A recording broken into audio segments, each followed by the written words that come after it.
পর্দার জনপ্রিয় অভিনেত্রী সাফা কবির এখনো বড় পর্দায় কাজ করেননি, যদিও তার সমসাময়িক অনেকেই ইতিমধ্যে সিনেমায় অভিষেক করেছেন।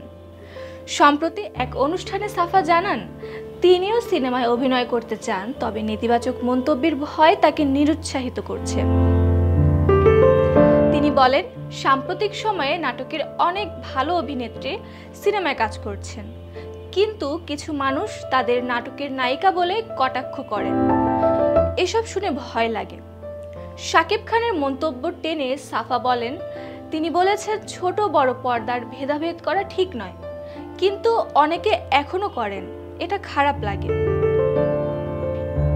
ইদানিং নাটকেও তাকে খুব কম দেখা যাচ্ছে। কারণ হিসেবে সাফা জানান নতুন গল্প ও চরিত্র পাচ্ছেন না বলেই কাজের পরিমাণ কমেছে। তবে তিনি আশাবাদী আগামী মাসে দর্শকদের জন্য ভালো খবর আসছে, যদিও সেটি কি তা এখনই প্রকাশ করেননি।